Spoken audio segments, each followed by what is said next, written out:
From the depths of the ocean to the vast reaches of space, and even some quirky corners of everyday life, these incredible truths are guaranteed to make you question everything you thought you knew. The human stomach is an incredibly resilient organ, designed to handle the harsh environment necessary for digesting food. One of its most fascinating features is its ability to regenerate its lining every 3 to 4 days. This constant renewal is vital for protecting the stomach from the highly acidic gastric juices it produces, which are powerful enough to digest food, and potentially the stomach itself. The stomach lining, or mucosa, is composed of specialized epithelial cells that secrete mucus, enzymes, and hydrochloric acid. The mucus acts as a protective barrier, shielding the stomach tissue from being eroded by the acid and digestive enzymes. However, over time, these cells are damaged or worn down by the harsh environment they maintain.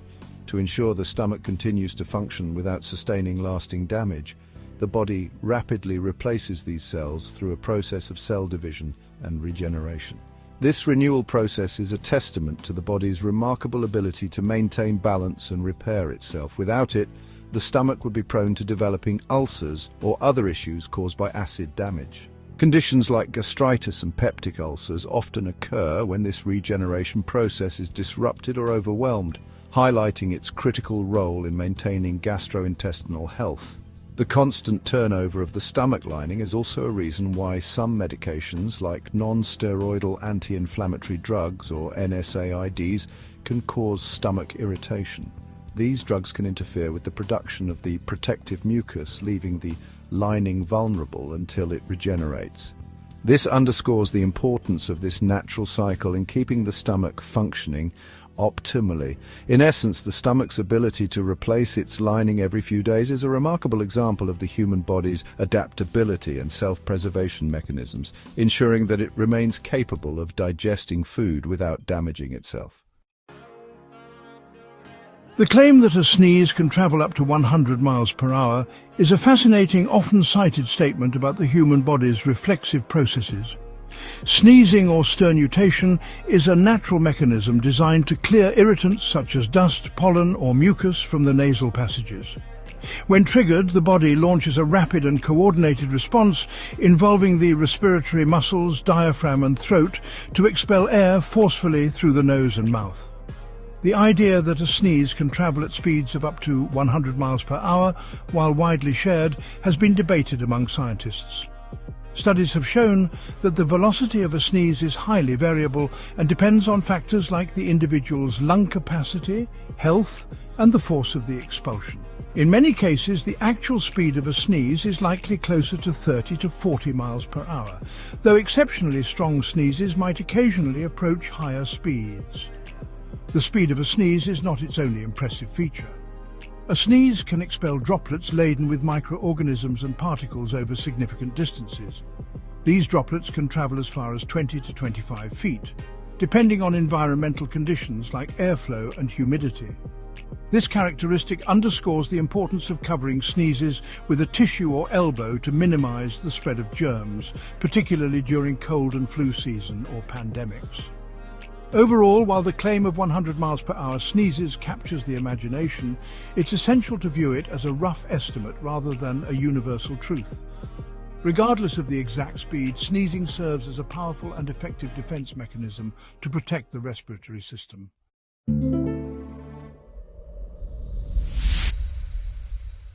The idea that humans are bioluminescent, emitting a faint glow, is both surprising and fascinating. Bioluminescence refers to the production and emission of light by living organisms, a phenomenon commonly associated with creatures like fireflies, deep-sea fish, and some jellyfish. In humans, this glow is indeed real, but it is extremely faint and not visible to the naked eye. This phenomenon occurs as a byproduct of biochemical reactions within the body, particularly those involving reactive oxygen species, or ROS. These molecules interact with lipids and proteins, leading to the formation of excited molecules that release photons of light as they return to their ground state. This light emission is part of the natural metabolic processes that occur within our cells. Research has confirmed this subtle glow using highly sensitive imaging equipment. For instance, a 2009 study conducted by Japanese researchers utilized ultra-sensitive cameras to detect and map the human body's bioluminescent emissions. They discovered that the intensity of this glow fluctuates throughout the day, peaking in the late afternoon and diminishing at night. It is most pronounced around the face, neck, and upper chest, likely due to higher metabolic activity in these regions. While human bioluminescence has no known functional purpose, it highlights the intricate and often overlooked processes occurring within our bodies. It also underscores our connection to other bioluminescent organisms, showing that this phenomenon is not exclusive to the animal or plant kingdoms. This faint, invisible glow is a testament to the remarkable complexity of life and the energy transformations that sustain it. The claim that the human brain uses about the same amount of power as a 10-watt light bulb is a striking way to illustrate the brain's efficiency and energy demands. The comparison is rooted in the fact that the brain, despite accounting for only about 2% of an average adult's body weight, consumes approximately 20% of the body's total energy. This energy usage translates to about 10 watts of power in electrical terms, a level comparable to the energy needed to illuminate a small, energy-efficient light bulb. The brain's energy consumption is primarily devoted to maintaining its complex functions. Neurons, the brain's primary cells, communicate through electrical and chemical signals, a process that requires significant energy. Most of this energy is used to fuel ion pumps that maintain the electrical charge of neurons, allowing them to transmit signals effectively. The remaining energy supports processes like producing neurotransmitters, managing waste products, and maintaining cellular health. This efficiency is remarkable given the brain's capabilities. It processes vast amounts of information, enables complex thought, governs bodily functions, and manages sensory input, all while running on the energy equivalent of a small household light bulb. To sustain this activity, the brain relies on a continuous supply of oxygen and glucose delivered through the bloodstream. Even slight disruptions in this supply can impair cognitive and physical functions.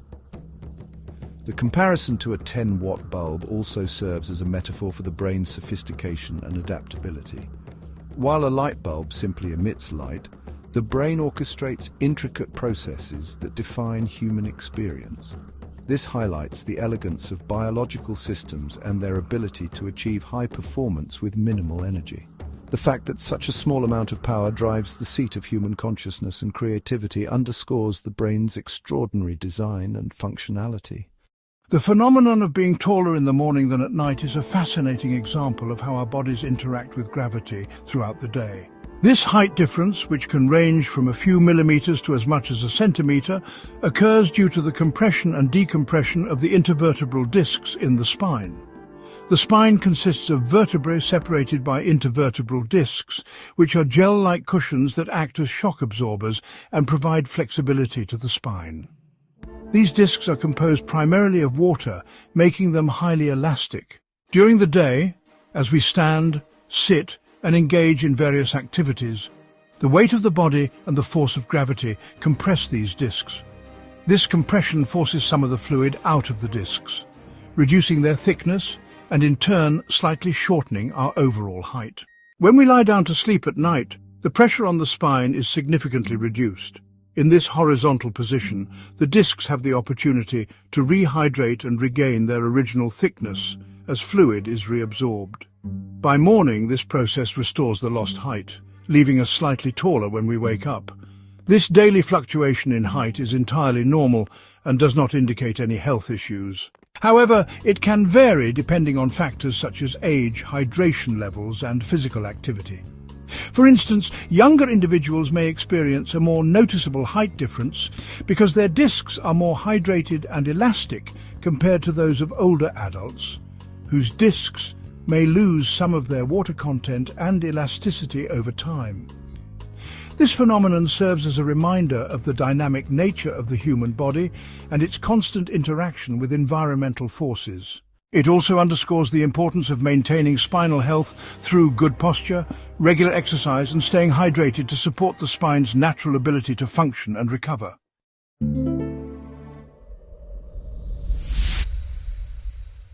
The statement that every human starts as a single cell for about 30 minutes after conception highlights the remarkable beginnings of human life. This single cell, called the zygote, forms when a sperm cell from the father successfully fertilizes an egg cell from the mother during conception. The zygote represents the very first stage of human development and contains the complete set of DNA necessary to create a unique individual, with half the genetic material contributed by each parent. For approximately 30 minutes after fertilization, the zygote exists as a single undivided cell. During this brief but crucial phase, the zygote undergoes several biological processes to prepare for its first division. The DNA from the sperm and egg combine, creating a single nucleus containing a full set of chromosomes. This merging of genetic material establishes the blueprint for the individual's physical and biological traits, from eye color to susceptibility to certain conditions. After this initial period, the zygote begins the process of mitotic division, where it splits into 2 cells, then 4, and so on. This marks the beginning of rapid cellular proliferation, eventually leading to the formation of a blastocyst, which implants into the uterine wall to continue development. Over time, these cells differentiate into specialized cell types, forming tissues, organs, and ultimately the fully developed human body. The fact that human life begins as a single cell underscores the incredible complexity of biological development. This single cell contains all the instructions necessary to create a fully functioning organism, a testament to the precision and efficiency of genetic programming. Understanding this early stage of life not only provides insights into human biology, but also informs research into developmental disorders, fertility treatments, and regenerative medicine. The claim that your skin replaces itself entirely about every 27 days highlights the skin's remarkable regenerative abilities. The skin is the body's largest organ, serving as a protective barrier against environmental threats such as pathogens, UV radiation, and physical damage. To maintain its integrity and functionality, the skin undergoes a continuous process of renewal, shedding old cells and generating new ones. This process begins in the innermost layer of the epidermis, the basal layer, where keratinocytes, the primary cell type in the skin, are produced. These cells gradually move upward through the layers of the epidermis, undergoing changes as they travel. By the time they reach the skin's surface, they have become flattened, dead cells filled with keratin, a protein that helps form the skin's protective outer layer. These dead cells are eventually sloughed off in a process known as desquamation. The entire cycle of skin renewal, from the production of new keratinocytes to the shedding of dead skin cells, takes approximately 27 to 30 days in most individuals. However, the rate of this process can vary depending on factors such as age, genetics, health, and lifestyle. For instance, younger people tend to have faster skin cell turnover rates, while the process slows down with age, contributing to the appearance of wrinkles and less vibrant skin. This natural renewal process is crucial for maintaining skin health. It helps repair damage, remove dead cells, and keep the skin supple and resilient. Proper skincare can support this cycle by promoting hydration, exfoliation, and protection against harmful elements. For example, regular exfoliation helps remove excess dead skin cells, while moisturizing and using sunscreen protect the skin and enhance its ability to regenerate effectively. Overall, the skin's ability to replace itself entirely every month is a testament to its dynamic and adaptive nature. This constant renewal not only preserves the skin's protective role, but also reflects the body's broader capacity for self-repair and maintenance. The cornea of the eye is indeed unique in that it is the only part of the human body that does not receive blood. This characteristic is crucial to its function and illustrates how the body adapts to meet specific needs. The cornea is the transparent, dome-shaped outer layer of the eye that covers the iris, pupil, and anterior chamber. Its primary role is to refract or bend light to help focus it onto the retina, enabling clear vision. To fulfill this function, the cornea must remain completely transparent, which is why it lacks blood vessels. Blood vessels in the cornea would interfere with its transparency and obstruct light from passing through. Instead of relying on blood for nourishment, the cornea receives oxygen and nutrients through other means. Oxygen is primarily absorbed directly from the air and diffused through the tear film that coats the cornea's surface. Nutrients are supplied by the aqueous humor, a clear fluid located in the chamber just behind the cornea. The absence of blood vessels also plays a role in reducing the likelihood of immune reactions. Since the cornea does not contain blood vessels, it is considered an immune-privileged site, meaning it is less prone to immune system attacks. This is one reason why corneal transplants have a high success rate compared to other types of organ transplants. Despite its avascular nature, the cornea is richly innervated by nerves, particularly from the ophthalmic branch of the trigeminal nerve. This makes the cornea highly sensitive to pain, pressure and temperature, serving as a protective mechanism to prevent injury and maintain its integrity. Overall, the cornea's lack of blood supply is a remarkable adaptation that ensures it can perform its critical role in vision. Its reliance on alternative sources for oxygen and nutrients underscores the complexity and efficiency of the body's design. This feature, combined with its immune privilege and high sensitivity, highlights the cornea's specialized structure and function.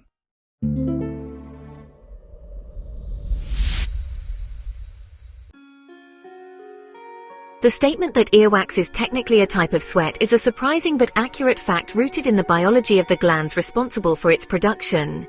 Earwax, or cerumen, is a natural substance produced in the ear canal to protect and clean the ears. It helps trap dust, debris and microorganisms, preventing them from reaching the delicate structures of the inner ear. Additionally, earwax has antibacterial and antifungal properties, further safeguarding the ear. The connection between earwax and sweat lies in its origin. Cerumen is produced by ceruminous glands, which are specialized sweat glands located in the ear canal. These glands are modified apocrine glands, a type of sweat gland found in areas such as the armpits and groin. Apocrine glands differ from the more common eccrine sweat glands, which are distributed across most of the body and primarily produce watery sweat for temperature regulation. Apocrine glands, on the other hand, secrete a thicker, lipid-rich substance. In the ear canal, ceruminous glands work alongside sebaceous glands, which produce oils. The secretions from these glands combine to form earwax. The composition of earwax varies among individuals and populations, influenced by genetics, diet, and environmental factors. For instance, earwax can be classified as either wet or dry, with the wet type being more common in individuals of African or European descent, and the dry type more prevalent among East Asians and Native Americans. While earwax is a natural and necessary substance, excessive buildup can lead to discomfort, hearing problems, or even infections. However, the ear is typically self-cleaning, as movements of the jaw during activities like chewing and talking help push earwax outward. In most cases, minimal intervention is needed to maintain ear health. Understanding that earwax is a type of sweat highlights the diversity of sweat gland functions beyond temperature regulation. This unique adaptation demonstrates how the body repurposes similar biological structures to meet specialized needs in different areas. Far from being an inconvenience, earwax plays a crucial role in maintaining ear health and protecting one of our most important senses, hearing. The human body contains trace amounts of gold, approximately 0.2 milligrams on average, and most of this gold is found in the blood. While this quantity is minuscule, equivalent to about 1/10 the weight of a grain of sand, it highlights the fascinating ways in which elements integral to the Earth's composition are also present in our bodies. Gold in the human body is not present as solid particles or visible specks, but exists in ionic form, dissolved in the bloodstream and distributed throughout tissues. It is thought to play a minor role in some biochemical processes, although its exact biological functions are not well understood. Gold is chemically inert, meaning it does not readily participate in chemical reactions, which makes it safe to exist in trace amounts in the body without causing harm. The presence of gold and other trace elements in the human body is a reflection of our shared evolutionary history with the Earth. These elements, including gold, are found naturally in the environment and enter the body through the food we eat, the water we drink, and the air we breathe. For instance, gold can be absorbed from certain plant-based foods, as plants draw trace amounts of it from the soil. While the amount of gold in the human body is too small to have commercial value, its presence is often used metaphorically to emphasize the preciousness of human life. Interestingly, the inert and non-toxic properties of gold have also made it valuable in medical applications, such as in certain treatments for arthritis and in diagnostic tools. Overall, the presence of gold in the human body underscores the interconnectedness between biology and the Earth's elemental makeup. It serves as a reminder of how even the tiniest amounts of the universe's building blocks are woven into the fabric of life, contributing to the awe-inspiring complexity of the human body. Saturn, the second largest planet in our solar system, is famous for its stunning ring system, but it has another fascinating characteristic: it could theoretically float in water. This unusual fact stems from the planet's composition and density. Saturn is classified as a gas giant, meaning it is primarily made of gases like hydrogen and helium, with only a small, dense core of heavier elements. Because of this composition, its average density is incredibly low, even lower than water. The average density of Saturn is about 0.687 grams per cubic centimetre, which is significantly less than the density of water, at 1 gram per cubic centimetre.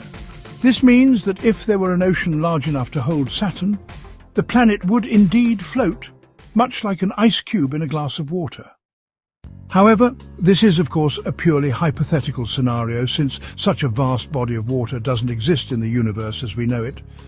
Saturn's low density highlights the unique nature of gas giants compared to terrestrial planets like Earth. While Earth and other rocky planets have solid surfaces and higher densities due to their composition of metals and silicates, gas giants are primarily composed of lighter elements, which makes them much less dense. Saturn, in particular, has the lowest density of all the planets in the solar system, which is why it holds this peculiar distinction. This characteristic is also a reminder of how different the environments and physical properties of planets can be. The gases that make up Saturn are held together by gravity, and the planet has no solid surface. The density of its atmosphere decreases as you move outward, blending seamlessly into the vacuum of space. This means that if you were to descend into Saturn's atmosphere, you would encounter increasingly dense layers of gas, but you would never find a solid surface to land on. Saturn's ability to float in water is a fun fact that underscores the diversity and wonder of the planets in our solar system. It also helps us understand the physical and chemical properties that define gas giants, offering insight into the formation and structure of these massive planets. The Moon, Earth's only natural satellite, experiences extreme temperature variations due to the lack of an atmosphere to regulate and distribute heat. On the side facing away from the Sun, commonly referred to as the dark side during nighttime, the surface temperature can plummet to an astonishing -280 degrees Fahrenheit, which is -173 degrees Celsius. This drastic drop occurs because the Moon cannot retain heat once the Sun sets, as it lacks an insulating atmosphere like Earth's. The Moon's temperature extremes are a direct result of its lack of atmosphere. On Earth, our atmosphere acts as a blanket, trapping heat during the day and redistributing it to maintain relatively stable temperatures. The Moon, however, has no such atmospheric layer. Instead, its surface is exposed to the vacuum of space, allowing it to rapidly lose heat through thermal radiation when the Sun is not shining on it. A lunar day lasts about 29.5 Earth days, meaning that one side of the Moon is exposed to sunlight for approximately 2 weeks, followed by 2 weeks of darkness. During the daytime, the surface temperature can soar to around 260 degrees Fahrenheit, or 127 degrees Celsius. But once the Sun sets, the heat quickly dissipates, and the temperature plunges to -280 degrees. These extreme conditions make the Moon one of the harshest environments in the solar system. The Moon's regolith, or surface layer, also plays a role in these temperature fluctuations. Made of fine dust and rocky debris, the regolith has low thermal conductivity, meaning it doesn't store heat well. As a result, the surface cools rapidly once the Sun disappears, while the deeper layers of the regolith remain relatively unaffected by these temperature swings. These extreme temperatures pose significant challenges for lunar exploration and habitation. Spacecraft, instruments, and habitats must be designed to withstand both the searing heat of the lunar day and the frigid cold of the lunar night. For example, the Apollo missions, which sent astronauts to the Moon between 1969 and 1972, required advanced thermal control systems to protect equipment and astronauts from these extreme conditions. The stark temperature difference on the Moon provides insight into how atmospheres play a crucial role in moderating planetary climates. It also highlights the unique challenges of exploring and potentially colonizing worlds without atmospheres. Understanding and adapting to these extremes is vital as humanity sets its sights on returning to the Moon and establishing a long-term presence there through programs like NASA's Artemis mission.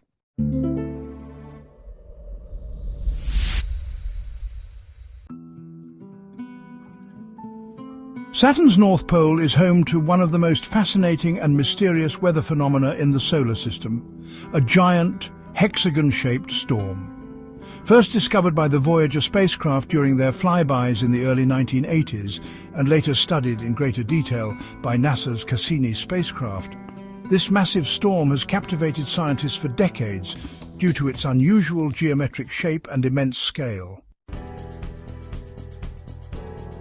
The hexagon is an enormous jet stream encircling Saturn's North Pole, spanning about 20,000 miles or 32,000 kilometers in diameter, large enough to fit 4 Earths across it. Unlike most storms, which tend to be circular or amorphous in shape, this storm's 6-sided symmetry is remarkably precise, making it a unique feature in planetary weather systems. The hexagon rotates counterclockwise, with winds reaching speeds of up to 200 miles per hour or 320 kilometers per hour. Within the hexagon, there is another intriguing feature: a massive, hurricane-like vortex at the very center of Saturn's North Pole.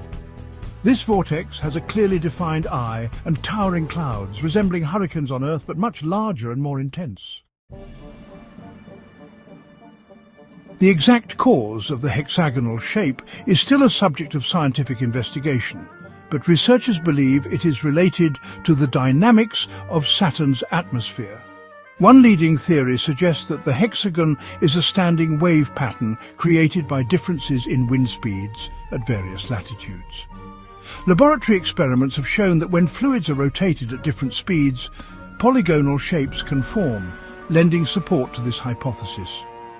Another factor may be the absence of solid landforms or a substantial atmosphere to disrupt the flow of winds on Saturn, allowing the hexagonal pattern to remain stable over time. Unlike Earth's weather systems, which are influenced by oceans, continents and atmospheric moisture, Saturn's atmosphere is composed mostly of hydrogen and helium, with minimal friction to disturb these large-scale patterns. What makes the hexagon even more remarkable is its apparent longevity. The storm has been observed consistently for more than 40 years, suggesting that it may have been present for centuries or even millennia. This stability is unusual for a storm system, as most storms on Earth dissipate relatively quickly. The hexagon's durability highlights the unique conditions of Saturn's atmosphere, where powerful jet streams can persist for extended periods. Saturn takes about 29.5 Earth years to complete one orbit around the Sun, meaning each season on the planet lasts roughly 7 years. The hexagon becomes more visible during Saturn's spring and summer in the northern hemisphere, as sunlight illuminates the pole, allowing spacecraft and telescopes to observe it in greater detail. During the winter, when the pole is shrouded in darkness, observations become more challenging. The hexagonal storm provides a unique opportunity to study atmospheric dynamics on a gas giant. By understanding how such a phenomenon forms and persists, scientists can gain insights into the behavior of planetary atmospheres both within and beyond our solar system. It also raises questions about whether similar patterns might exist on other gas giants like Jupiter or exoplanets with similar atmospheric compositions. In summary, Saturn's hexagonal storm is not only a visual marvel, but also a scientific enigma. Its geometric perfection, massive scale and persistence make it one of the most intriguing features in the solar system, offering a glimpse into the complex and alien weather systems of a distant world. The Sun, the massive star at the center of our solar system, is constantly losing mass at an astonishing rate of 4 million tons per second. This phenomenon occurs because the Sun is continuously converting its mass into energy through the process of nuclear fusion. This energy powers the sun's light and heat, which sustain life on Earth and govern the dynamics of the entire solar system. How the sun loses mass. At the core of the sun, temperatures reach an incredible 15 million degrees Celsius, or 27 million degrees Fahrenheit, and pressures are unimaginably high. Under these conditions, hydrogen nuclei, or protons, collide and fuse together to form helium. This process, known as nuclear fusion, releases a tremendous amount of energy according to Einstein's famous equation, E equals mc squared. Here, m represents the mass lost during fusion and c, the speed of light, amplifies even a small amount of mass into an enormous amount of energy. Each second, approximately 600 million tons of hydrogen are fused into helium in the sun's core. While most of the mass remains in the form of helium, about 4 million tons are converted into energy which radiates outward as sunlight and other forms of electromagnetic radiation. Solar wind contribution. In addition to mass lost through nuclear fusion, the sun loses matter via the solar wind, a stream of charged particles, mostly electrons, protons and helium nuclei, that are ejected from the sun's outer atmosphere, or corona. This stream spreads throughout the solar system, influencing planetary atmospheres and creating phenomena like the auroras on Earth. Although the solar wind accounts for a much smaller mass loss compared to nuclear fusion, it still contributes to the gradual erosion of the sun's total mass, the scale of mass loss. While 4 million tons per second sounds enormous, it's a tiny fraction of the sun's total mass, which is about 2 times 10 to the 30th kilograms, 2 followed by 30 zeros. Over the sun's 4.6 billion year lifetime, it has lost only about 0.03% of its total mass. This means that the sun's mass loss has a negligible impact on its gravitational pull and its ability to sustain the solar system. Despite the sun's immense energy output and mass loss, it is remarkably stable and will continue shining for billions of years. It is currently in the middle of its life cycle, known as the main sequence, where it steadily converts hydrogen into helium. However, as the sun ages, it will eventually exhaust its hydrogen supply, leading to changes in its structure and size. In about 5 billion years, the sun will enter the red giant phase, expanding to engulf the inner planets, including Earth. During this phase, the sun will lose mass more rapidly as it sheds its outer layers into space, forming a planetary nebula. Eventually, it will collapse into a white dwarf, a dense remnant that will no longer undergo nuclear fusion. The sun's mass loss has subtle but measurable effects on the solar system. As the sun loses mass, its gravitational pull weakens slightly, causing the orbits of planets to slowly drift outward. Over billions of years, this will slightly alter the distances between the sun and its planets, though the effect is minimal on human timescales. The sun's constant mass loss is a reminder of the dynamic and ever-changing nature of the universe. It underscores the immense energy production that sustains life on Earth while hinting at the inevitable changes that all stars undergo. This process also highlights the profound relationship between mass and energy, a cornerstone of modern physics. In summary, the sun's loss of 4 million tons of mass every second is a natural and ongoing process driven by nuclear fusion and solar wind. While it has little immediate effect on the solar system, it plays a crucial role in powering the sun and shaping its life cycle over billions of years. Rogue planets, also known as free-floating planets or nomadic planets, are celestial bodies that wander through space without being gravitationally bound to a star. Unlike planets in solar systems which orbit a central star, rogue planets travel through the galaxy untethered. These enigmatic objects are fascinating to scientists because they challenge traditional definitions of planets and expand our understanding of planetary formation and behavior. What are rogue planets? A rogue planet is essentially a planet that does not orbit a star. Instead, it drifts freely through interstellar space. These planets are thought to be similar in composition to regular planets, ranging in size from small rocky Earth-like worlds to massive gas giants. However, because they lack a nearby star to illuminate them, rogue planets are extremely difficult to detect and study. How do rogue planets form? Scientists believe rogue planets can form in two main ways. First, ejection from a star system. During the early stages of a solar system's formation, gravitational interactions between planets and other massive objects, like stars or gas clouds, can lead to one or more planets being flung out of the system. This violent process, known as planetary ejection, results in planets that roam the galaxy alone. Second, direct formation in isolation.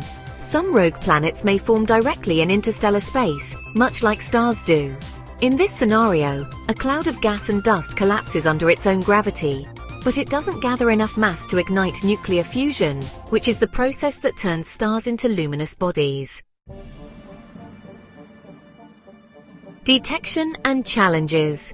Rogue planets are incredibly difficult to observe because they do not emit light like stars and do not reflect light from a nearby star. Instead, they are often detected using indirect methods. Microlensing. When a rogue planet passes in front of a distant star, its gravity bends and magnifies the star's light in an effect called gravitational microlensing.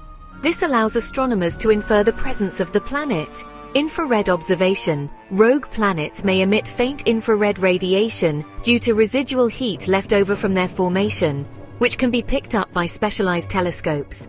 In 2021, astronomers discovered a rogue planet candidate in the Milky Way using microlensing techniques. Some estimates suggest there may be billions of rogue planets in our galaxy alone, potentially outnumbering stars. Life on rogue planets? Although rogue planets are cold and dark due to the absence of a nearby star, some scientists speculate that certain types of rogue planets might still harbor life. For instance, a rogue planet with a thick atmosphere and internal heat generated by radioactive decay or tidal forces could sustain liquid water beneath its surface. Similarly, subsurface oceans, like those thought to exist on moons such as Europa and Enceladus in our solar system, could provide environments where life might thrive even in the absence of sunlight. The scientific significance of rogue planets. Studying rogue planets is crucial for understanding planetary formation and the dynamic processes that shape solar systems. These wandering worlds provide clues about the chaotic nature of early solar systems and the mechanisms that lead to planetary ejection. They also offer a unique perspective on the diversity of planets in the universe, as their isolation challenges traditional assumptions about planetary environments. Moreover, rogue planets might act as stepping stones for future space exploration. Their abundance and potential proximity to Earth mean that in the distant future, they could serve as waypoints for interstellar travel or exploration. A mysterious class of objects. Rogue planets blur the lines between planets, brown dwarfs, objects too large to be planets but too small to sustain nuclear fusion like stars, and other celestial bodies. Some scientists argue that rogue planets with star-like characteristics should be classified differently, adding complexity to the debate over how we define planets. In summary, rogue planets are mysterious and awe-inspiring objects that challenge our understanding of planetary science. Their existence reveals the dynamic and often chaotic nature of the universe, offering a glimpse into worlds unbound by the gravitational pull of a star. As detection methods improve, we may uncover more of these wandering worlds and learn even more about their origins, characteristics, and potential for hosting life. Jupiter, the largest planet in our solar system, is not only known for its immense size and iconic Great Red Spot, but also for its extraordinary number of moons. As of 2024, astronomers have confirmed that Jupiter has 92 moons, making it the planet with the most natural satellites in the solar system, surpassing even Saturn, which has 83 confirmed moons. These moons range in size, composition, and characteristics, providing a fascinating glimpse into the diversity of celestial objects orbiting a giant planet. Jupiter's four largest and most well-known moons, Io, Europa, Ganymede, and Callisto, are called the Galilean moons, named after the astronomer Galileo Galilei, who discovered them in 1610. These moons are some of the most studied objects in the solar system due to their unique features. Io, the most volcanically active body in the solar system, has a surface constantly reshaped by massive eruptions caused by tidal forces from Jupiter's gravity. Europa, beneath its icy crust, is believed to harbour a vast subsurface ocean, making it a prime candidate in the search for extraterrestrial life. Ganymede, the largest moon in the solar system, is even bigger than the planet Mercury and is the only moon known to have its own magnetic field. Callisto, a heavily cratered ancient moon, has a surface that is one of the oldest in the solar system, preserving a record of impacts over billions of years. Beyond the Galilean moons, Jupiter has dozens of smaller satellites that vary greatly in size and composition. These moons are generally divided into two categories: regular moons and irregular moons. Regular moons have nearly circular orbits and lie close to Jupiter's equatorial plane. They likely formed from the same disk of gas and dust that created Jupiter. Examples include Amalthea, Thebe, Adrastea, and Metis, which are relatively small compared to the Galilean moons. Irregular moons are captured objects, likely asteroids or comets that were gravitationally snagged by Jupiter. They have highly elliptical, inclined, and sometimes retrograde orbits, meaning they orbit in the opposite direction of Jupiter's rotation. Most of Jupiter's moons fall into this category, with clusters named after their orbital characteristics, such as the Himalaya group or Ananke group. The tally of Jupiter's moons has steadily increased over the years thanks to advancements in telescope technology and observation techniques. Many of the newly discovered moons are tiny, with diameters of just 1 to 3 kilometers, making them difficult to detect. These discoveries often involve large-scale surveys using ground-based telescopes equipped with sensitive cameras, such as those conducted in Hawaii or Chile. In early 2023, astronomers announced the discovery of 12 additional moons, bringing Jupiter's total to 92. These discoveries highlight the dynamic nature of planetary science as new moons are continuously being identified and confirmed. Jupiter's massive size and strong gravitational pull make it a natural collector of moons. Its gravity allows it to capture objects that stray too close, such as asteroids and comets. Additionally, during its formation, Jupiter had a massive disk of gas and dust surrounding it, from which some of its moons coalesced. This combination of capture and co-formation processes has led to Jupiter's impressive collection of moons. Studying Jupiter's moons provides valuable insights into the formation and evolution of the solar system. The Galilean moons, in particular, are like mini-worlds with diverse geological and atmospheric processes. Europa, with its potential subsurface ocean, is of great interest in the search for extraterrestrial life, while Io offers a window into extreme volcanic activity. Additionally, the irregular moons offer clues about Jupiter's gravitational influence and the population of objects in the outer solar system. These moons may include ancient remnants of the early solar system, preserved in their current orbits for billions of years. Several missions are focused on studying Jupiter and its moons. NASA's Juno spacecraft, which has been orbiting Jupiter since 2016, has provided detailed data about the planet and its environment, including close flybys of some of its moons. The upcoming Europa Clipper mission, set to launch in the 2020s, will specifically investigate Europa's habitability. Additionally, the European Space Agency's JUICE, or Jupiter Icy Moons Explorer mission, launching in 2023, aims to study Ganymede, Callisto, and Europa in detail. Jupiter's 92 moons showcase the planet's gravitational dominance and its role as a miniature solar system within our larger solar system. From the volcanic hellscape of Io to the icy oceans of Europa, these moons offer a wealth of scientific opportunities. As technology improves and future missions explore these fascinating worlds, Jupiter's moons will continue to provide key insights into the mysteries of the cosmos. Mars, the fourth planet from the Sun, is a fascinating world with many peculiarities, and one of its most mesmerizing features is its blue sunsets. Unlike Earth, where sunsets appear warm hues of orange, pink and red, Martian sunsets take on an ethereal blue tint, providing a striking visual contrast to the planet's dusty, red-hued landscape. The unique coloration of Martian sunsets is caused by the interaction between sunlight and the fine dust particles that dominate Mars' thin atmosphere. On Earth, sunsets appear red or orange due to a phenomenon called Rayleigh scattering, where shorter wavelengths of light, blue and violet, are scattered by atmospheric molecules, leaving the longer wavelengths, red and orange, to dominate. Mars, however, experiences a different type of scattering known as Me scattering, caused by the fine, iron-rich dust particles suspended in its atmosphere. These particles are just the right size to scatter blue light more efficiently than other colours. During sunset, when sunlight passes through a longer column of the Martian atmosphere, the blue light is scattered forward, concentrating it in the direction of the Sun. This effect makes the Sun and the area around it appear bluish, creating the iconic Martian blue sunset.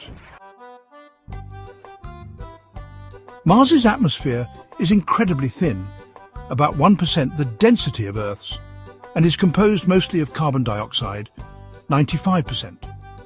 Despite its thinness, it is filled with fine dust particles, many of which are lifted into the atmosphere by frequent dust storms. This omnipresent dust plays a crucial role in shaping the colour and appearance of the Martian sky. Interestingly, during the day the Martian sky appears a pale butterscotch or yellowish red, largely due to sunlight scattering off the iron oxide-rich dust that gives Mars its nickname, the Red Planet. However, during sunset, the concentration of scattered blue light becomes pronounced, creating the stunning contrast. Mars's blue sunsets were first captured by robotic missions exploring the planet, such as NASA's Spirit, Opportunity, Curiosity, and Perseverance rovers. These rovers provided photographic evidence of the phenomenon, which matches scientists' predictions about the scattering effects in the Martian atmosphere. For example, NASA's Curiosity rover, which has been exploring Mars since 2012, captured some of the most detailed images of these blue sunsets from Gale Crater. The images show how the Sun dips below the horizon, surrounded by a glowing bluish halo. The Martian blue sunset highlights the intricate interplay between light and the environment. On Earth, our atmosphere scatters blue light across the sky, giving it its characteristic colour during the day. On Mars, the situation is reversed. Blue is more prominent at sunset due to the specific size, composition and behaviour of dust particles in the thin atmosphere. This difference also underscores how unique each planetary environment is. The optical phenomena we take for granted on Earth, like sunsets, can look dramatically different elsewhere in the solar system, influenced by factors such as atmospheric composition, pressure, and particle size. The blue sunsets of Mars have become a symbol of the alien beauty of the red planet and a source of inspiration for scientists and dreamers alike. They remind us that even in environments vastly different from our own, there are moments of profound beauty. These sunsets offer a glimpse of what it might be like for future astronauts to stand on the Martian surface, witnessing a sky that is at once familiar and utterly alien. Conclusion. Mars's blue sunsets are a striking example of how the interplay of light and atmospheric conditions can produce phenomena that are both scientifically fascinating and visually stunning. They serve as a reminder of the unique characteristics of other worlds and the importance of exploring and understanding the vast diversity of the universe. From the pale blue dot of Earth to the blue-tinted sunsets on Mars, our solar system is full of wonders waiting to be uncovered.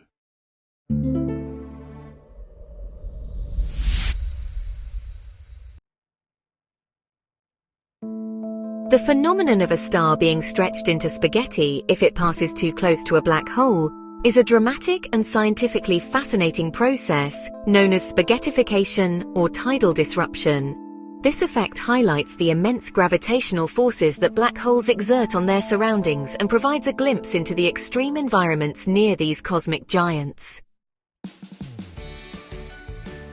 What is spaghettification?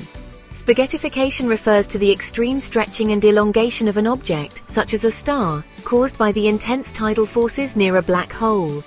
Black holes have incredibly strong gravitational fields due to their massive density. As an object approaches the black hole, the gravitational pull it experiences varies significantly across its length. The side of the object closer to the black hole feels a much stronger gravitational force than the far side, creating a tidal effect. If a star ventures too close to the black hole's event horizon, the boundary beyond which nothing can escape, these tidal forces become so intense that the star is stretched into a thin, elongated shape resembling spaghetti. This process can tear the star apart entirely, breaking it into streams of stellar material. The intensity of tidal forces depends on the mass of the black hole and the distance of the star from it. Smaller black holes with masses comparable to a few times that of the Sun have stronger tidal forces near their event horizons, making spaghettification likely even before an object crosses the event horizon. Larger black holes, such as supermassive black holes found at the centers of galaxies, have weaker tidal forces near their event horizons, allowing objects to approach closer before experiencing spaghettification. When the star gets too close to the black hole, the side facing the black hole is pulled more strongly, stretching the star along the direction of gravity. The star is simultaneously compressed along its width due to gravitational forces acting perpendicularly, resulting in a long, thin stream of material. Eventually, the star's material is torn apart and forms an elongated stream of gas. The destruction of a star by a black hole, known as a tidal disruption event, or TDE, is a rare but spectacular cosmic event. As the star's material spirals into the black hole, it forms an accretion disk, a swirling disk of superheated gas and dust. The process generates immense energy, producing bright flares of electromagnetic radiation, including X-rays, ultraviolet, and visible light. These flares are detectable by astronomers and provide valuable information about black holes and the extreme physics governing them. In 2020, astronomers observed a notable TDE named at 2019 Keys, which occurred about 215 million light-years away in the constellation Eridanus. This event gave scientists one of the clearest views of a star being torn apart by a black hole. The likelihood and nature of spaghettification depend on the mass of the black hole. Stellar mass black holes. These smaller black holes, formed from the collapse of massive stars, have more intense tidal forces near their event horizons. A star encountering such a black hole would be shredded and stretched far before it even reaches the event horizon. Supermassive black holes. These giants, with masses millions to billions of times that of the Sun, have weaker tidal forces near their event horizons. A star can approach much closer before being torn apart. In some cases, the star may partially survive the encounter, with only some of its material being accreted. Spaghettification and TDEs offer astronomers a rare opportunity to study black holes indirectly.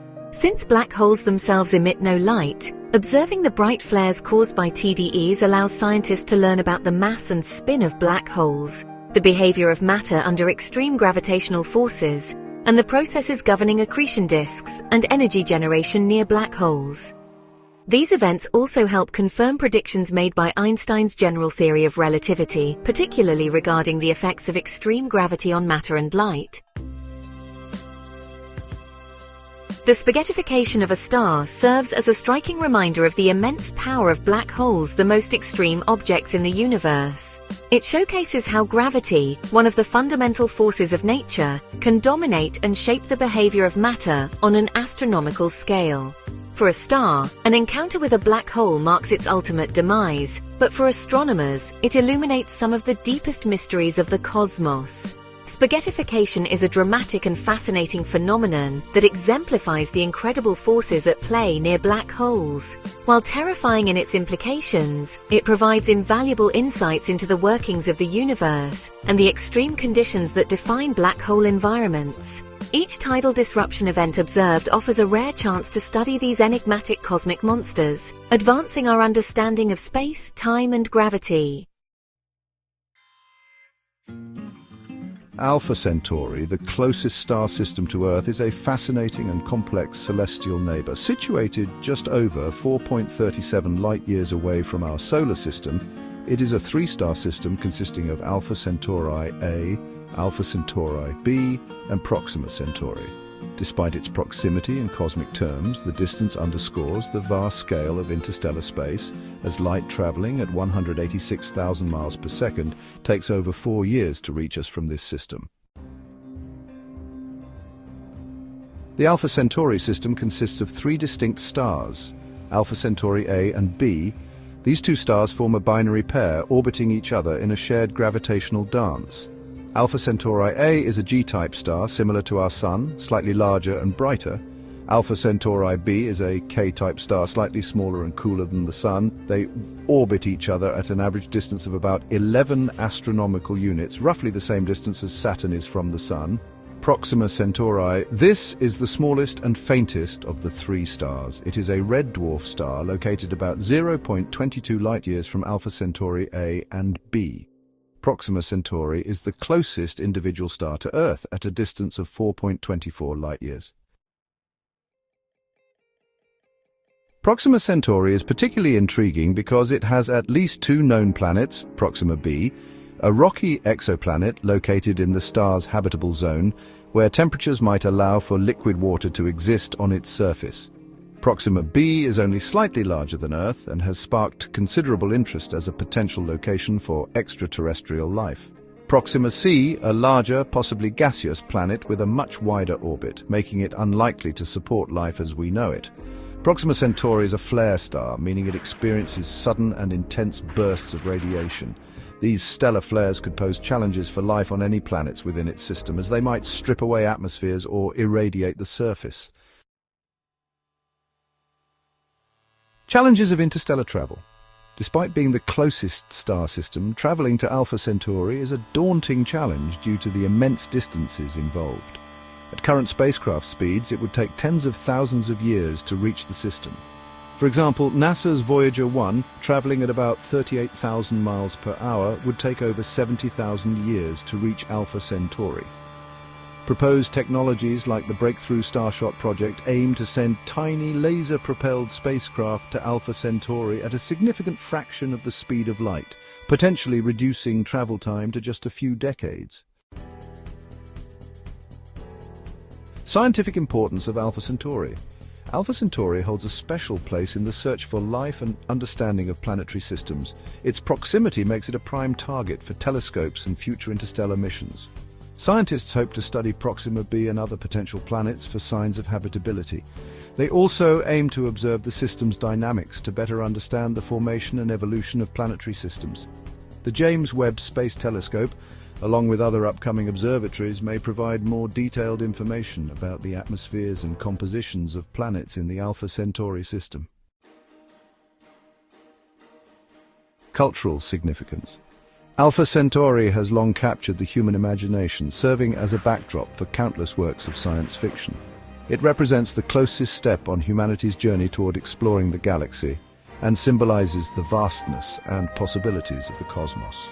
In stories and scientific discussions, it often serves as humanity's first destination for interstellar exploration. Conclusion. Alpha Centauri, though just over 4 light-years away, remains tantalizingly out of reach for current space travel capabilities. Its 3-star system, with the promise of potentially habitable planets like Proxima b, continues to inspire astronomers and the public alike. As technology advances, Alpha Centauri will likely play a central role in humanity's quest to reach the stars and uncover the mysteries of the universe. The International Space Station, humanity's largest and most advanced orbital laboratory, travels at an astounding speed of 5 miles per second, which is approximately 28,000 kilometers per hour or 17,500 miles per hour. This incredible velocity enables the ISS to orbit Earth about once every 90 minutes, allowing its crew to witness 16 sunrises and sunsets every day.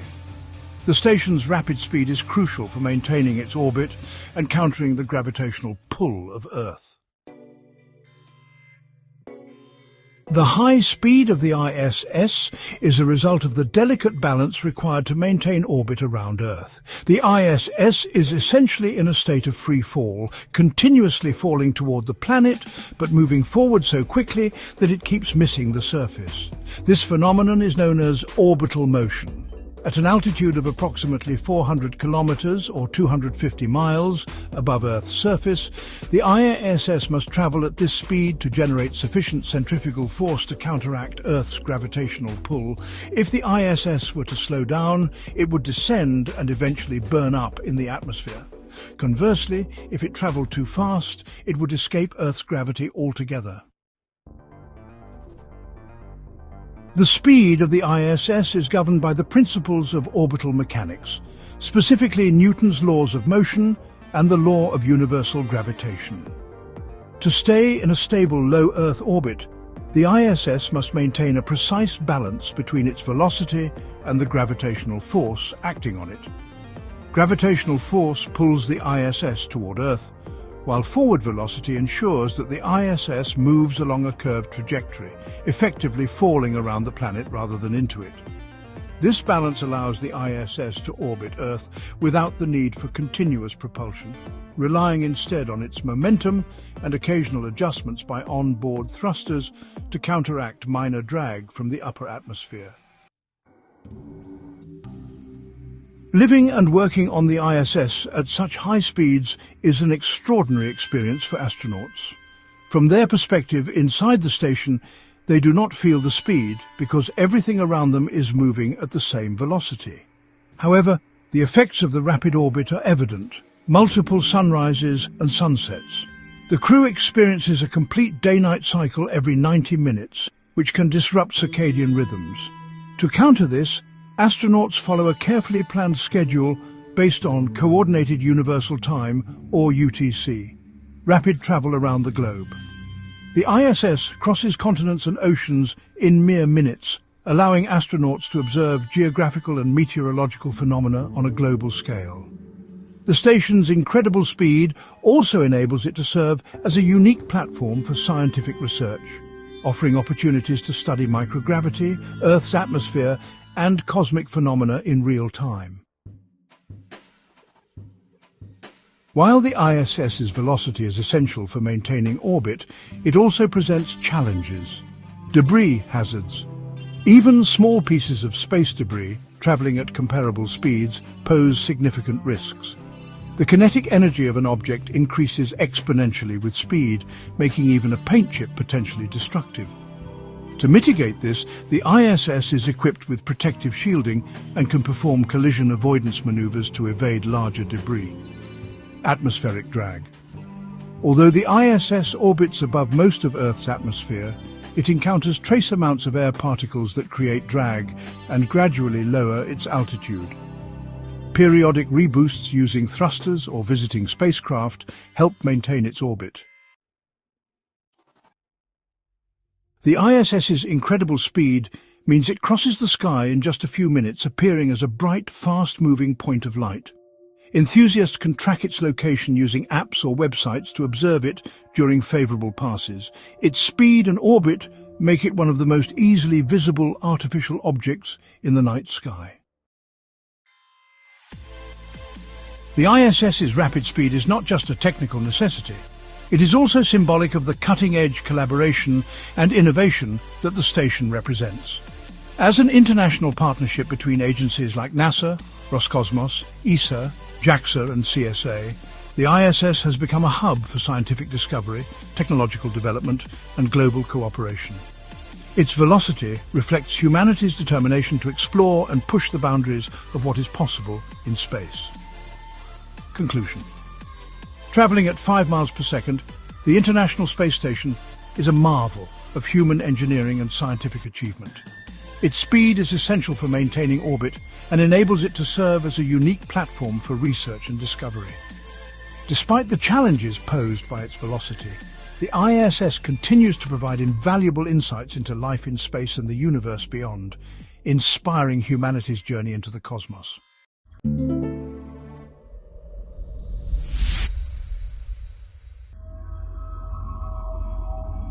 The Aztecs, one of the most advanced civilizations of pre-Columbian Mesoamerica, held cacao in such high regard that they used it as a form of currency. Cacao beans were more than just food to the Aztecs. They symbolized wealth, power, and divine favor. The beans, harvested from cacao trees, were often traded for goods and services, making them a critical component of the Aztec economy. Cacao's value extended beyond its monetary use. It was also deeply ingrained in Aztec culture and rituals. The Aztecs believed cacao was a gift from the gods, particularly Quetzalcoatl, the feathered serpent deity associated with knowledge and civilization. As a result, cacao was considered sacred and was often reserved for the elite, including rulers, priests, and warriors. It was used in religious ceremonies, where it was prepared as a frothy, bitter drink mixed with spices like chili or annatto, far removed from the sweetened chocolate we know today. The Aztec Empire utilized cacao beans as currency in a structured system. For instance, historical records indicate that one cacao bean could buy a tamale, while 100 beans could purchase a turkey. This standardized value allowed cacao to function as a stable medium of exchange, enabling trade across the vast Aztec Empire. Tribute systems also involved cacao, with conquered regions often required to pay taxes in the form of cacao beans, further underscoring their economic importance. The Spanish conquest of the Aztec Empire in the 16th century marked a turning point for cacao. European explorers, including Hernán Cortés, were introduced to the cacao-based drink and recognized its cultural and economic significance. Though the use of cacao as currency declined with the fall of the Aztec Empire, its legacy endured as it became a coveted commodity in Europe, eventually evolving into the chocolate industry we know today. In summary, chocolate's history as currency reflects the ingenuity and cultural richness of the Aztecs. Their use of cacao beans as money underscores the value they placed on this remarkable plant, not just as a source of sustenance, but as a cornerstone of their economy, religion, and social structure. The miracle berry, scientifically known as Syncephalum dulcificum, is a fascinating fruit native to West Africa. This small red berry has a unique property. It can temporarily alter the way we perceive flavors, making sour or acidic foods taste sweet. This phenomenon is due to a protein called miraculin, which binds to taste receptors on the tongue and modifies their response to acidic substances. When you eat a miracle berry, miraculin interacts with the sweetness receptors on your tongue. Under normal conditions, these receptors are activated only by sugar. However, miraculin changes their behavior in the presence of acidic or sour foods. As a result, when you consume something like a lemon or vinegar after eating the berry, the acid triggers the altered receptors, producing a sweet sensation instead of the expected sour taste. This effect typically lasts for about 30 minutes to an hour, depending on the individual and the amount of miraculin consumed. The miracle berry has been used traditionally in West Africa for centuries, where it was often chewed before meals to improve the taste of otherwise sour or bitter foods. In modern times, the berry has gained popularity in culinary and experimental settings, inspiring flavor-tripping parties where participants explore its ability to transform the taste of various foods. Foods like lemons, limes, grapefruits, and even certain types of cheese and beer become surprisingly sweet when paired with the berry. Aside from its novelty, the miracle berry has also been explored for its potential practical applications. For example, it could serve as a natural sugar substitute for people with diabetes, or those looking to reduce their sugar intake. By making foods taste sweeter without adding actual sugar, miraculin could offer a healthier way to satisfy sweet cravings. Researchers have also investigated its potential use in helping chemotherapy patients, who often experience taste distortions, to better enjoy their food. However, the commercial use of the miracle berry has faced challenges. Attempts to market miraculin as a sugar alternative have been hindered by regulatory and economic barriers, particularly in regions like the United States. The berry itself is delicate and perishable, which complicates large-scale production and distribution. In summary, the miracle berry is a remarkable fruit with the ability to transform how we perceive flavors. Its unique properties not only make it a source of entertainment and curiosity, but also hold promise for health and culinary innovation. While its widespread use remains limited, the miracle berry continues to captivate people worldwide with its extraordinary ability to make the sour taste sweet.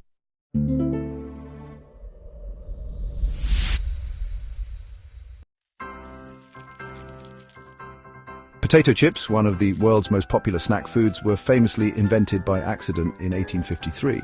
The story takes place in Saratoga Springs, New York, at a restaurant called Moon's Lake House, owned by George Crumb, a chef of African-American and Native American descent. Crumb, whose real name was George Speck, unintentionally created the potato chip while trying to appease a particularly picky customer. The legend goes that a diner, commonly believed to be Cornelius Vanderbilt, though this is debated, complained that his fried potatoes were too thick and soggy. In response to the criticism, Crumb decided to make a point by slicing the potatoes impossibly thin, frying them until crisp and seasoning them with salt. To his surprise, the customer loved the result and the dish quickly gained popularity.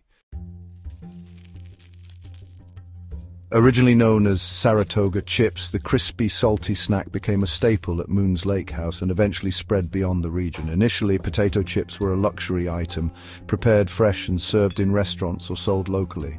It wasn't until the early 20th century that chips became a mass-market product. In 1921, Laura Scudder, a California businesswoman, revolutionized the industry by inventing the wax paper bag for chips, which helped preserve their freshness. This innovation, combined with advances in potato chip production and distribution, turned the snack into a household staple. The appeal of potato chips lies in their simplicity: thinly sliced potatoes deep-fried or baked until crispy and seasoned to taste. Over time, their versatility has inspired a vast array of flavors and styles, from classic salted to barbecue sour cream and onion, and even exotic flavors like wasabi or truffle. Potato chips are now produced globally, with billions of bags consumed annually. Despite their humble origins, potato chips have become a cultural phenomenon and a multi-billion-dollar industry. They've inspired national snack holidays, regional flavor competitions, and even debates over the perfect thickness and crunch.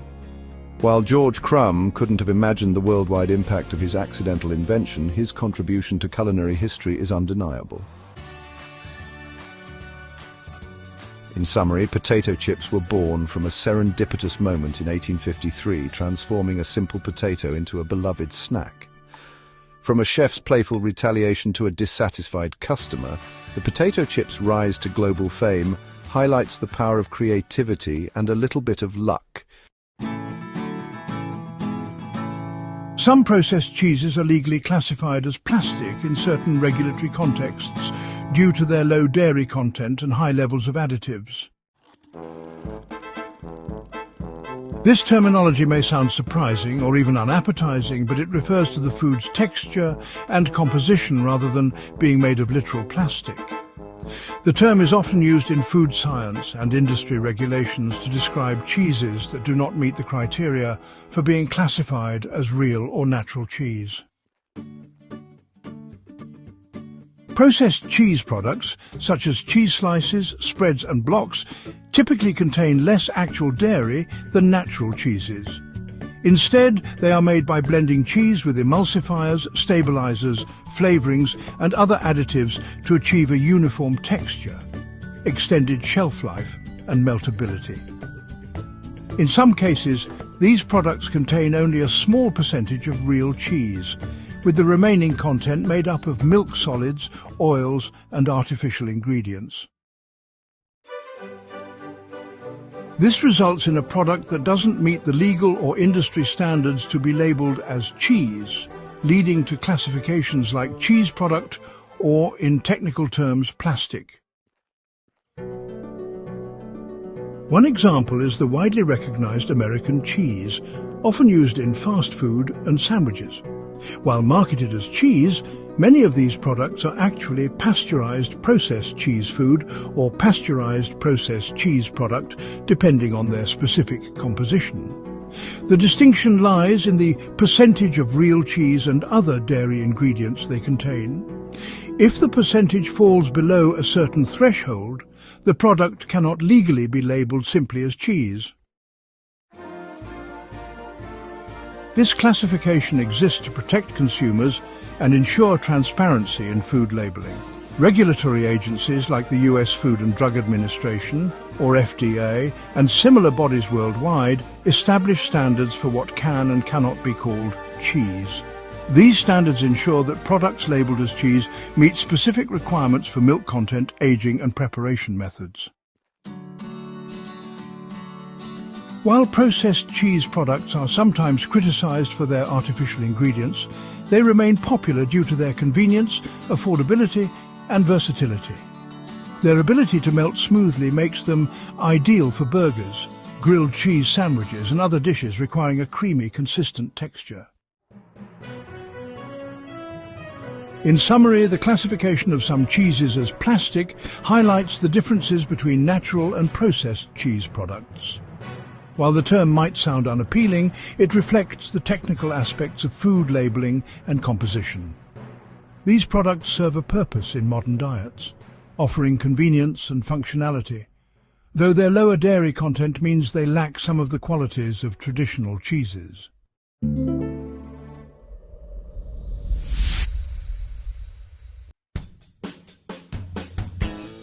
Spam, the iconic canned meat product, is an abbreviation for spiced ham. Introduced by the Hormel Foods Corporation in 1937, Spam was created as a convenient shelf-stable meat option. It consists primarily of pork shoulder and ham, along with a few other ingredients, including salt, water, sugar, potato starch, and sodium nitrite, which helps preserve its freshness and distinctive pink color. Despite its simple composition, Spam has become a globally recognized product with a fascinating history and cultural significance. The name Spam was reportedly chosen during a naming contest held by Hormel.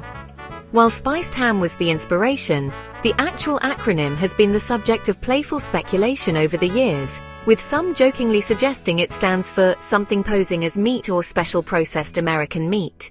However, the official origin remains tied to spiced ham, highlighting its blend of flavors. Spam gained widespread popularity during World War II, when it was included in rations for Allied troops due to its long shelf life and portability. Soldiers became so accustomed to eating Spam that it earned the nickname the meat that won the war. After the war, Spam was introduced to new markets worldwide, particularly in regions like Asia and the Pacific Islands, where it remains a staple in local cuisines. In Hawaii, Spam has become deeply ingrained in the culinary culture, with dishes like Spam musubi, a sushi-style snack made with Spam, rice and seaweed, being especially popular. Hawaii consumes more Spam per capita than any other state, earning it the title of the Spam capital of the world.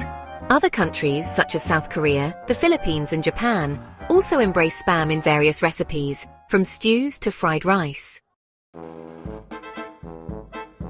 Over the years, Spam's reputation has fluctuated. While some view it as a nostalgic comfort food, others criticize it for being overly processed or associated with economic hardship. Nevertheless, Spam has endured as a cultural phenomenon, inspiring festivals like the annual Spam Jam in Hawaii, and even earning a spot in the Smithsonian's National Museum of American History. Spam's longevity and versatility can be attributed to its adaptability in both traditional and modern recipes. Its affordability and convenience have made it a pantry staple for generations.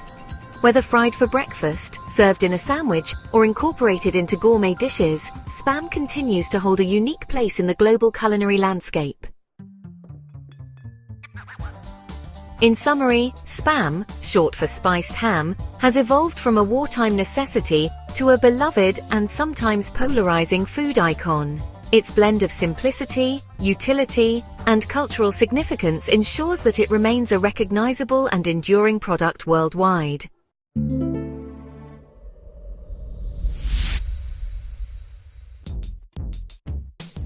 The Scoville scale is a widely recognized system used to measure the heat or spiciness of chili peppers and other spicy foods. Developed in 1912 by American pharmacist Wilbur Scoville, the scale quantifies the concentration of capsaicin, the compound responsible for the burning sensation associated with peppers. Capsaicin stimulates pain receptors in the mouth, producing the characteristic heat that ranges from mild warmth to intense, fiery spice. The scale is expressed in Scoville heat units, or SHUs, which represent the amount of capsaicin present. For example, a sweet bell pepper, which has no heat, scores 0 SHUs, while a jalapeno pepper ranges from 2,500 to 8,000 SHUs. At the higher end of the scale are extremely hot peppers, like the Carolina Reaper, which averages over 1.6 million SHUs and holds the Guinness World Record for the hottest chili pepper. Originally, Scoville's method involved diluting an extract of a pepper in sugar water and having a panel of tasters sample the mixture. The dilution continued until the heat was no longer detectable, and the degree of dilution determined the SHU rating. While groundbreaking for its time, this method was subjective, as it relied on human taste perception, which can vary between individuals. Today, the Scoville scale is determined using more objective scientific methods, such as high-performance liquid chromatography, or HPLC. This technique measures the exact concentration of capsaicinoids in a pepper and translates that measurement into SHUs. Modern technology has made the process more precise and reliable, though the original Scoville scale remains the standard for describing pepper heat.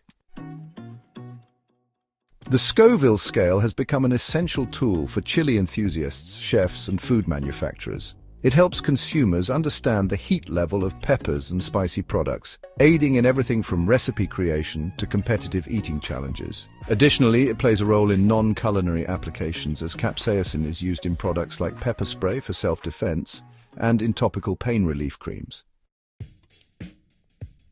In summary, the Scoville scale is an enduring and invaluable method for quantifying the spiciness of peppers and other foods. From its humble beginnings as a subjective taste test to its modern scientific applications, the scale has shaped how we understand and enjoy spicy flavors, making it a staple in both culinary and scientific contexts. Vanilla flavoring, especially in its synthetic form, has occasionally been associated with castoreum, a compound derived from the castor sacs of beavers. These sacs, located near the base of a beaver's tail, produce a substance that beavers use for marking their territory. Castoreum has a musky, slightly sweet aroma, which has historically made it a useful ingredient in perfumes and flavorings, including vanilla, raspberry and strawberry. Castoreum's use in food flavoring has been documented for centuries, but its presence is far less common today.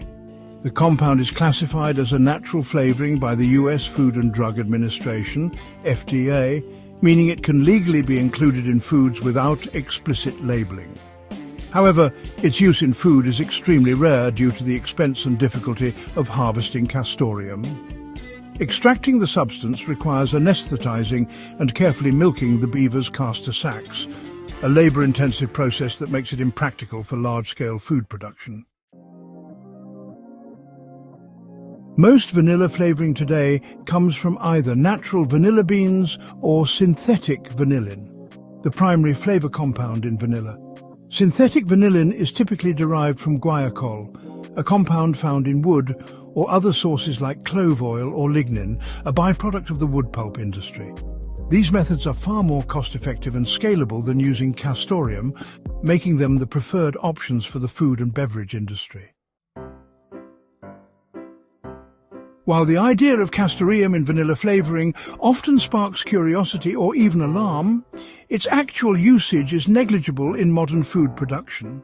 When used, it's typically reserved for high-end perfumes or specialty products rather than everyday foods. In fact, most people will never encounter castoreum in their vanilla-flavored products, as synthetic and natural vanilla are overwhelmingly dominant in the market. In summary, while castoreum has an intriguing historical connection to vanilla flavouring, its use is now extremely rare due to the high cost and ethical considerations of harvesting it.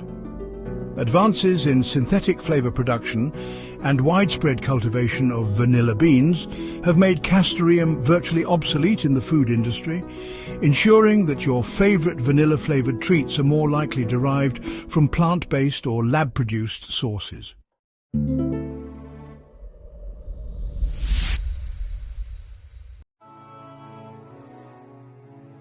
Watermelon is a fascinating plant that is classified as both a fruit and a vegetable, depending on the context and perspective. Scientifically, watermelon, or Citrullus lanatus, is a fruit because it develops from the flowering ovary of the plant and contains seeds, fitting the botanical definition of a fruit. However, culturally and agriculturally, watermelon is often considered a vegetable because it belongs to the Cucurbitaceae family, which includes cucumbers, squash and pumpkins, all of which are typically classified as vegetables. Watermelon's dual classification arises from its growth habits and usage. Like other vegetables, watermelons are planted, cultivated, and harvested as part of the annual farming cycle. In fact, the state of Oklahoma officially recognizes watermelon as its state vegetable, highlighting its cultural and agricultural ties to vegetable farming practices. This classification emphasizes its role in agricultural systems, particularly in regions where it is grown alongside other vegetable crops. From a culinary standpoint, watermelon is most commonly treated as a fruit because of its sweet, juicy flesh. It's a staple in desserts, salads and beverages, making it a quintessential summer treat. The high water content, about 92%, and natural sweetness of watermelon make it ideal for refreshing dishes, while its versatility allows it to be paired with savory ingredients like feta cheese or mint. Historically, watermelon is believed to have originated in Africa and was first domesticated thousands of years ago. Early varieties were cultivated not only for their sweet flavor but also as a source of hydration in arid climates. Over time, selective breeding has enhanced the sweetness and reduced the bitterness of modern watermelons, solidifying their place as a popular fruit worldwide. Watermelons are also nutritionally valuable, rich in vitamins A and C, antioxidants like lycopene, and hydrating electrolytes. Both the flesh and the rind are edible, with the rind often used in pickling or stir-fry dishes, particularly in some Asian cuisines. This wide range of uses underscores watermelon's versatility as both a fruit and a vegetable. In summary, watermelon occupies a unique space in the plant kingdom, straddling the line between fruit and vegetable. Its botanical identity as a fruit and its agricultural and cultural ties to vegetables make it a rare example of how food classifications can overlap. Whether enjoyed as a sweet dessert or incorporated into savory dishes, watermelon remains a universally beloved food with a rich history and diverse applications. Tomatoes, one of the most popular and versatile fruits in the world today, were once known as love apples. This name likely originated from the French term pomme d'amour, which translates to apple of love. The term reflects both the tomato's exotic origins and its early reputation as a symbol of romance and allure, particularly in Europe during the Renaissance and early modern periods. The association of tomatoes with love may have been influenced by their introduction to Europe in the 16th century. Tomatoes were brought from the Americas, where they were first cultivated by the Aztecs and other indigenous peoples, to Spain and then spread across Europe. Their vibrant red color, juicy texture and somewhat heart-like shape made them stand out as an unusual and appealing fruit. These characteristics, combined with their novelty, likely contributed to their romantic nickname. Additionally, there was a time when tomatoes were believed to have aphrodisiac properties. This belief, though not scientifically supported, enhanced their reputation as love apples. The exotic and mysterious nature of the tomato during its early days in Europe added to its allure, and its cultivation was initially limited to ornamental gardens rather than widespread culinary use. For centuries, tomatoes were met with suspicion and even fear in some parts of Europe. Many people believed they were poisonous due to their resemblance to deadly nightshade plants, which are also part of the Solanaceae family. This association likely delayed their acceptance as a food source. Over time, however, people began to recognize their culinary value, and they became a staple ingredient in Mediterranean and Italian cuisines. By the 18th century, the love apple's reputation shifted from mystery and romance to practicality and widespread enjoyment. Tomatoes became a key ingredient in dishes like pasta sauces, soups and salads, earning their place as a dietary staple. Today, the romantic moniker love apple has faded into history, but it remains a charming reminder of the tomato's fascinating journey from an exotic curiosity to a global food icon. In summary, the term love apple reflects the tomato's early European history as an exotic and intriguing fruit with romantic associations. While it is now celebrated for its culinary versatility and nutritional value, the nickname serves as a glimpse into the cultural perceptions of the tomato during a time of discovery and exploration.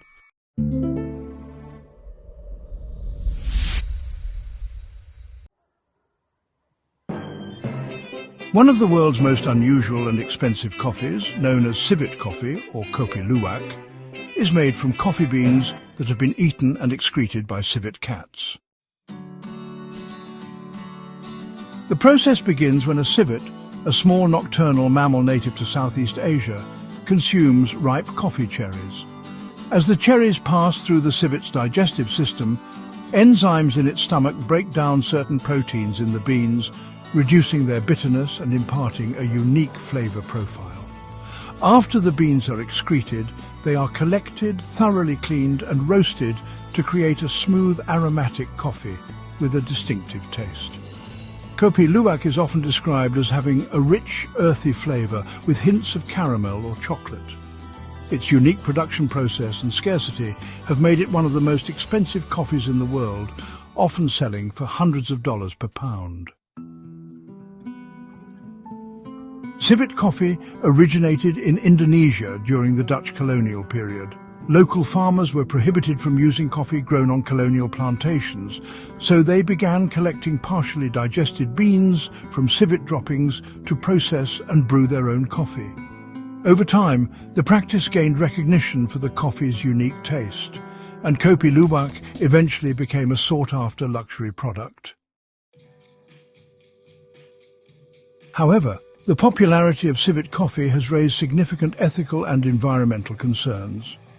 In many cases, civets are kept in captivity under poor conditions and force-fed coffee cherries to produce beans on a commercial scale. This practice is harmful to the animals and undermines the original natural process that made Kopi Luwak unique. As a result, animal welfare advocates and ethical coffee consumers often encourage people to avoid commercially farmed civet coffee and instead support more sustainable and humane alternatives. In addition to ethical issues, the high price of Kopi Luwak has led to counterfeit products and fraudulent labelling. Some coffees sold as civet coffee are not produced using the traditional process, and consumers are often unable to verify their authenticity. This has further complicated the market for genuine Kopi Luwak. In summary, Kopi Luwak is a coffee made from beans that have been eaten and excreted by civet cats, offering a unique flavor that results from enzymatic digestion. While it is a fascinating and historically significant product, its popularity has led to ethical and environmental challenges. Consumers interested in trying civet coffee are encouraged to seek out ethically sourced options or explore other premium coffee varieties with similar flavor profiles. Thank you for watching. We hope these mind-blowing facts left you amazed and inspired. Don't forget to like, subscribe and hit that notification bell because there's plenty more where that came from. Stay curious and we'll see you in the next one.